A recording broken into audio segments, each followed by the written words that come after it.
All right, good morning. I'm Mark Henry. I'm County Judge, Galveston County. I'm joined today by State Representative Mays Middleton, James Clark, who is the president of the Galveston chapter of the Texas Restaurant Association, and Gina Spagnola, who is the president or executive director? President of the Galveston Regional Chamber of Commerce. They're all going to make a statement, and we will take questions at the end from anyone for anyone, so if you'll just bear with us to the end. Yesterday afternoon, about 4:45, we were notified by the state of Texas that they imposed the restrictions under GA 32, which shuts down all bars, limits restaurant capacity to 50%, and dispenses with a lot of elective and not life-saving medical procedures. The effects of that are going to be dramatic and in some cases devastating. We saw this coming and sent multiple requests to the state explaining why they should not rely on the information that they had and why Galveston County should be exempted from these. We did not even receive an acknowledgement that they got the requests, but those are a matter of public information, so they're out there.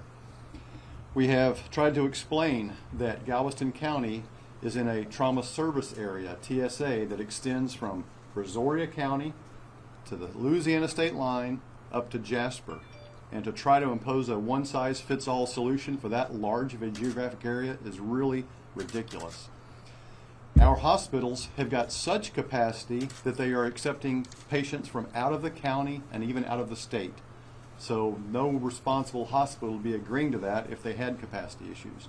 We made these points very clear in our request for exemption or waiver. Again, wasn't even acknowledged that they got it. The general order doesn't really define hospital capacity, and one of our ongoing challenges that the two reporting agencies, SetTrack and Dishes, don't even agree on the data. We have multiple times pointed out discrepancies in reporting from the Dishes data, that they say they've got to do it that way because the federal government requires that. That may be, but it doesn't require them to make bad public policy decisions based on bad data that we know they have in their hands. And again, the fact that SetTrack and Dishes data doesn't even agree with each other tells you that you can't really rely on any of it. We know also that one day last week, a hospital in Beaumont forgot, I assume, to report cases, and that skewed the numbers up so high it brought the capacity to 35%. So just another example of we don't have any real confidence that the data they look at is accurate. But further to the point, here in Galveston County, we know that the hospitals do not have capacity problems and they don't have staffing problems. Again, as attested to by the fact that they're able to bring in patients from out of the county, which then get counted against us, and out of the state. I believe that's it for my remarks. I'll pass it off now to State Representative Mays Middleton, who will make a few remarks, and then James will come back. Well, I want to thank Judge Henry for standing up for small businesses in our community. Small businesses are the backbone of every community, especially ours in Galveston County, where we're so heavily dependent on our service economy with restaurants and bars. And I actually filed a bill this morning that would prevent state agencies from fining, suspending, or revoking anyone's occupational license or license to operate based on the violation of a disaster order. So in other words, reopen. I think it's appropriate that we're here at the Emergency Operations Center because making sure our small businesses are open is always an emergency. And frankly, at the end of the day, I think every Texan deserves the right to make a living and feed their family. And we also need to trust every Texan to make their decisions for themselves. If they don't feel safe going somewhere, they shouldn't go there. So we're here today to oppose any shutdowns. I personally oppose any shutdowns, and I'm going to fight next session to make sure that we limit this and make sure there are no more small businesses shut down in our economy based on disaster orders. So that was the first part this morning when I filed that bill. I know there are other legislators that have already filed other legislation that will limit the ability of disaster orders to be used against small businesses and force them, frankly, out of business because so many are suffering right now. So many have not been able to recover from the first round of shutdowns. And this is how people feed their family. And it's just a basic Texas right to feed your family and make a living. So I appreciate the county judge for doing this today. I appreciate him standing up for our community and the small businesses in it. So, thank you. James. I, like Representative Mays Middleton, applaud County Judge Mark Henry on his efforts to try to help support our small businesses. And as a representative of the Texas Restaurant Association, just want to express that we have been supportive of the system that's given us the social distance requirements and reopening the protocols, keeping restaurants from going much above 50% already. And we applaud our county judge as well as all of our city mayors for being so supportive of our industry and reassuring the public that these are safe environments to go into. Our standpoint has always been that we are one of the most regulated industries for health, sanitation, and safety. And I want to recognize the efforts of our restaurants during this pandemic as they have gone above and beyond to do more than what is required to ensure the safety of their staff and of their customers. Statistics-wise, just so you know, the average restaurant is spending anywhere from $5,000 to $10,000 a month on PPE and COVID protocol-related equipment to enhance the sanitation environment within our spaces. And reducing of capacities and closing of bars is going to push the consumers out of these safe regulated spaces. It's going to put them into unregulated spaces, which promotes an environment of spread. So why not encourage people to continue to go to our safe spaces in areas that we can take care of their safety and concern? Thank you very much. Open for questions? Sir. Did you have I anything? can't, Dave. Thank you so much. It's a pleasure to be here. Thank you, Judge, for supporting small business, Representative Middleton. On behalf of the Galveston Regional Chamber of Commerce of Texas First Chamber of Commerce, we have over 900 businesses, 28 business representatives on that. I'm honored to serve on the judge's COVID-19 Business Task Force, and I come representing all of our chambers in this county, and we are absolutely opposed to any further shutdowns. We've never been for that. We as chambers are out on the streets visiting with these small businesses every single day, and I can tell you this would be absolutely devastating to have them be shut down again. And so we stand in support of the people here, our restaurants and the small businesses. I too believe that every business should have the right every morning to go to their business and turn that sign that says open for business. If you don't want to go to a business, you can stay home. You don't have to go there. But we believe that they have the right, and we know without a shadow of a doubt, another closure would be devastating to these businesses. Have supported this county and pretty much lost so much already. So thank y'all so much for your support, Judge. Thank you for supporting business. Question: Do you have any numbers or anything like that on what the impact has already been? Well, like he said, with the restaurants, we know 10,000 in Texas have shut down. It may be more than that. It's as far as currently it's 10,000. yeah, come on. But that's statewide, right?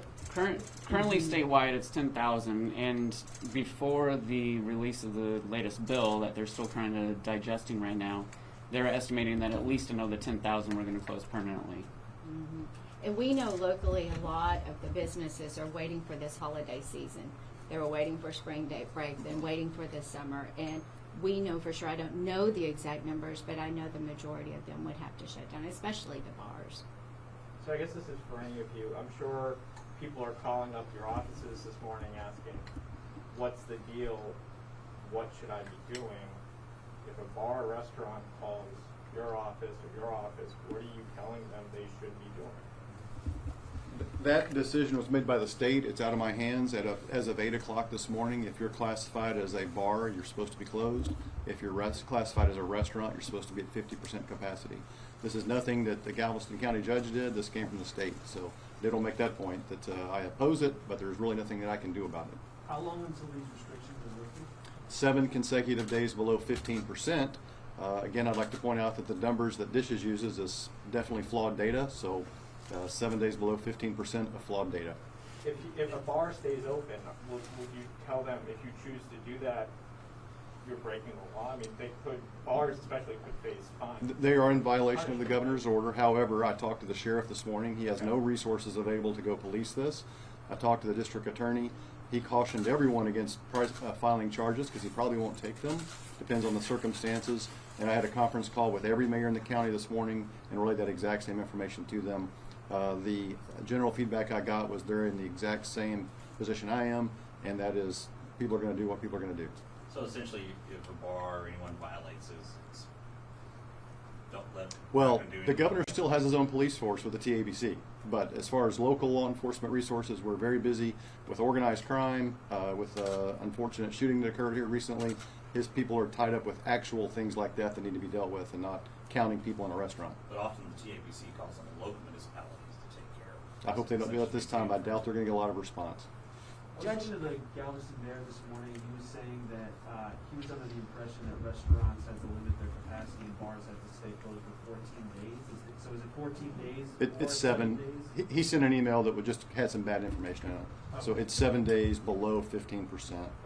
Representative Milton. And that's why I filed. So that gets to the point of the TABC of why I filed the bill this morning, to limit 'Cause you're state closer. agencies' ability to go in there and fine, suspend, or revoke your occupational license, because that's frankly the main hammer at this point, where they say, hey, we're going to take away your ability to make a living. Because, I mean, bars, restaurants, they're all dependent on that occupational license or license to operate. And if that's taken away, they have lost their ability to make a living.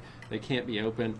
They may go out of business for good. So that's why I made sure to introduce that piece of legislation that takes away the power of an agency like the TABC to revoke that occupational license. That's well and good, but that's later. That hasn't passed. That has no chance of passing yet until the legislation moves. What are you doing now? You have connections to the governor. You've heard over here. You're the I've head been of the Freedom opposed to all Caucus. shutdowns from The day governor- one. Yeah, but the county judge just said they've never heard back from the governor. Don't you have a hotline to them? You talk about that all the time. How come they haven't heard back? Have you made a call to the governor on behalf of the county? I'm definitely already working on it. Everybody knows from the very beginning of this that it is a fundamental right of people's ability to make a living and feed their family. That wasn't And my I have question. been My question crystal was, have clear you called about the governor that. specifically on this issue. On this issue, I'm talking to his office today, actually. So, yes. But were you not aware of what the county judge just said? They've been asking, they knew this was coming. They've been trying to get it stopped, and you haven't talked to the governor before today's effort? I've been opposed to all shutdowns. That was not my question. Period. I'm sorry. I've just asked. The county judge just stood here and said, I've been working with Judge Henry on this. Have you talked to Governor I've talked Abbott to before? Dishes. I've talked to NIMKID, Texas Department of Emergency Management, and their waivers. Every step along the way, anything that I could do to keep people open, I have done. Period. well, I mean, again, you said you were calling the governor today. County judge said they saw it coming. I'm sorry to pinpoint on this, but I want to know what specific call. Well, did we see it coming, TJ? I think the county judge just made it clear that this data is fundamentally flawed. All right. So I'm no, asking maybe about we what did you did. not. I think that they can back me up on that. Look, there's problems with the data.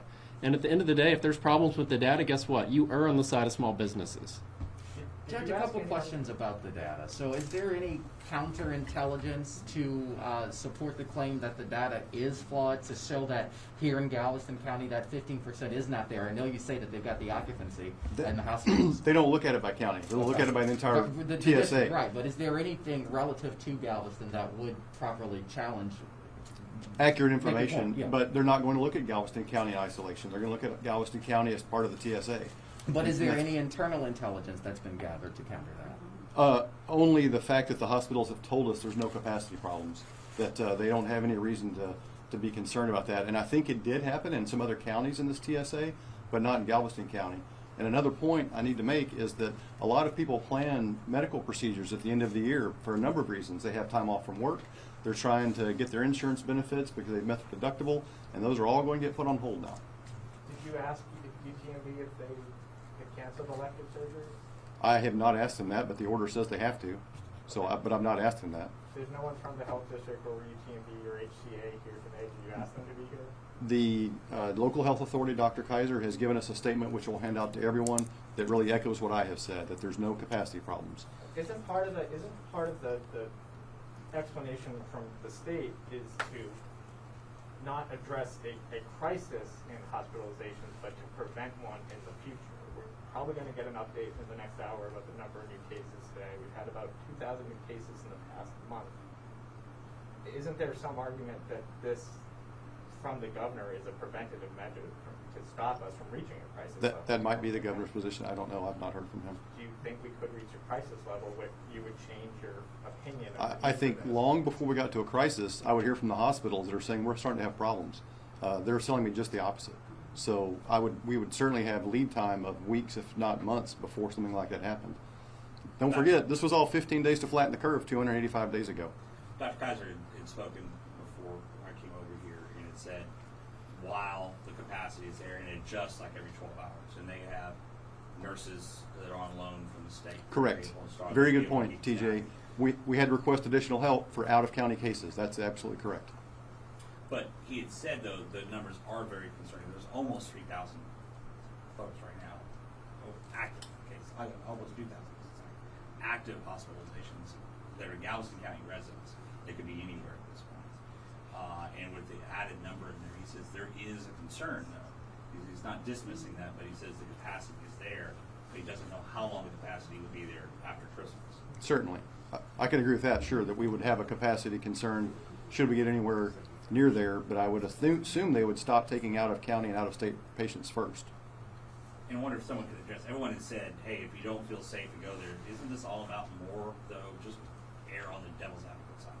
This is more about, it's not if you're going to feel safe, it is the other person who goes to a place who thinks it's relatively safe.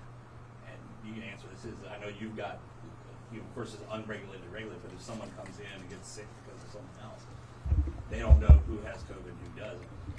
So Is that there, like a mark? there's no scientific evidence that says that restaurants are a spreader.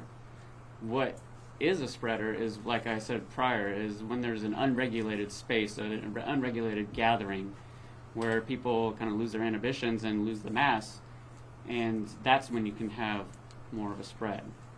That's where the concern is pushing people out of these safe spaces that are heavily regulated and monitored and are providing all these different protocols and safety measures to make sure not only the staff is safe, but the consumers are safe as well. Are you reducing your restaurant's capacity? Yes. I mean, our capacity was already at where it was about 50% anyways because of the social distancing requirements. So really 50% to 75% didn't benefit our particular situation very much. So, I mean, it's reduced, yes, but it's because we're at our max capacity as it is. And without saying detail, how about the outdoor spaces? Because that's been a discussion. Is that under this as well, or that doesn't count towards the It does not count towards outdoor capacities. Outdoors are still just regulated by the 6-foot social distancing requirements. But that's still a challenge for many of the restaurants in your association, is it not? Some like have sidewalks maybe, but that's about it. Correct, and luckily we've had a lot of cooperation with the cities on being able to get limited use of these spaces like sidewalks and parklets and things of that nature to be able to have these outdoor dining spaces. But that being said, we're getting into weather that luckily we're in an environment that the weather is pretty conducive to being able to do that still. But it definitely makes it a little less comfortable for folks, but we're still putting that opportunity out there for our guests. Judge, you said you talked to mayors this morning. Yes. I don't think you said there was unanimous agreement. Is it possible some of our cities are giving their businesses different advice or more vociferous? We didn't exactly take a vote. I'm just telling you that I relayed the position of myself, of the sheriff, of the DA, and those who chimed in agreed with us. I can't say all 13 cities chimed in. Judge, how many correspondences did the county send to the state asking them to reconsider? 3. this? 3? The first one was sent, we can get you the exact dates, but then the number started to drop, and we said, well, this doesn't make sense to request a waiver when we're not going to meet the criteria anyway, so we wrote them and said, we can probably pull that request back. Then we sent a second and a third. How long back did that start going? 2 weeks for the first time we saw this, 3 weeks. And again, we don't have any faith in the data, but we saw the methodology the state was employing and that the bad data was going to result in a bad public policy decision, which is exactly what happened that got us here today. Have you talked with the judges in Jefferson County or any other part in the TSA region? I haven't yet. We just got this at 4:45 yesterday It's afternoon. a little weird for us to be, for Galveston County, when I say us, to be in the same position as, say, an Orange County right? Or Jasper. I mean, it doesn't make any sense to me. And I want to thank Representative Middleton, because some days saying this makes no sense, you're on an island by yourself. And so I'm very glad to have him over there with me. At least there's two of us on this island, and now four, at least for a little while. But there's been no response at all from the governor's office on this? For the first time yesterday evening, I will say around 8 p.m., Chief Kidd acknowledged that he got it, and that was it. Have you officially asked for another waiver? I think the judge in Yes. Jefferson County has said he's asking for one. And not only that, we outlined the rationale. I mean, we told them this is the reason that this makes no sense. So yes. Representative Middleton, let me ask you, did you get other reps from these other counties to join in with you? I haven't talked to my fellow reps in this Can you region. come to the mic, sir? I have not spoken with my fellow reps in the region yet because it came in late yesterday, but I have spoken with other areas that are in a similar situation where they've triggered the threshold, and obviously they're very much against the shutdowns as well. Like I think Smith County may have gotten their notification last night from what I heard. So, Just to be clear, y'all's position, are you advising people to oppose the governor's orders or to follow the governor's orders and just be upset about it? Are you advising them to write the governor and ask for a waiver? Like, what are you acting? we're here today to fight for small businesses and people's ability to make a living. We have the county judge on our side, thank goodness, and we need to make sure that, and the chamber has been very helpful as well, and the other chambers in our area have also. You know, at the end of the day, this is something we've got to fix and we've got to make right. I'm hopeful that maybe there's something that we can get done here. You know, I mean, obviously we got problems with the data. The judge and the county health authority is a lot more involved in that than I am, but you know, hopefully we can come to a solution here where we get people reopened, because that's what we want at the end of the day.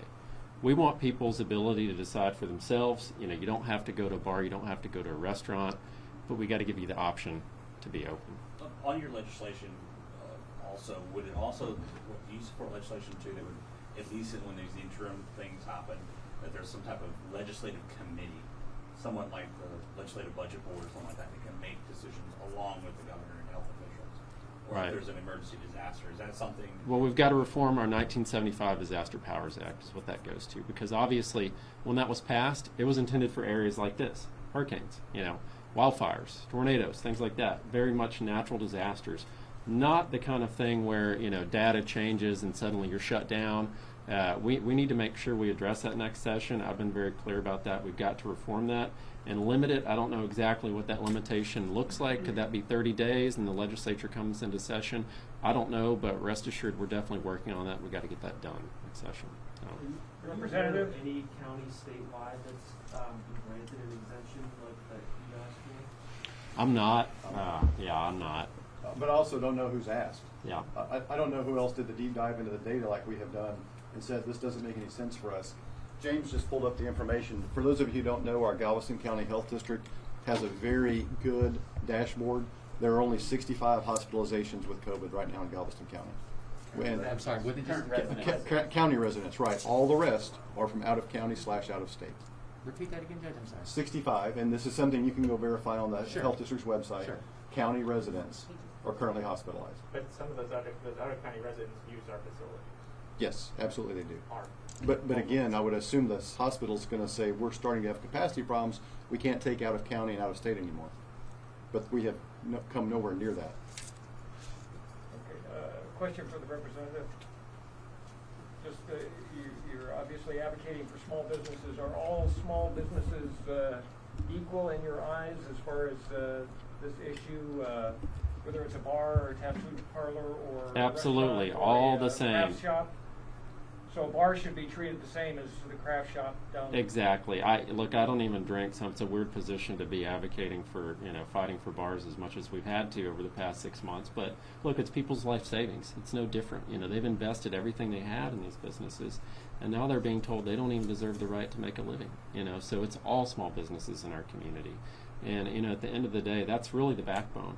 You know, the chamber, most of their members are small businesses. You know, so that's what makes us the community that we are. That's what makes Texas great, is that we support and promote small businesses. So that's why it's so important to get them open, all of them open. And when you say open to their full capacity, or what's your desire to see? Some are deciding for themselves, you know, but I think it's their decision at the end of the day. We need to leave it to them.